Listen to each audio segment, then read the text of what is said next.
गणनायकाय गणदैवताय गणाध्यक्षाय धीमहि गुणशरीराय गुणमण्डिताय गुणेशानाय धीमहि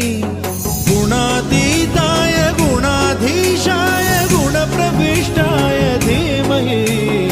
एकदन्ताय वक्रतुण्डाय गौरीतनयाय धीमहि गजेशानाय भालचन्द्राय श्रीगणेशाय धीमहि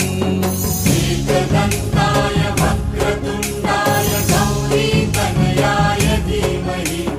गजेशानाय भालचन्द्राय श्रीगणेशाय धीमहि गानचतुराय गानप्राणाय गानान्तरात्मने गानोत्सुकाय गानमत्ताय गानोत्सुकमनसे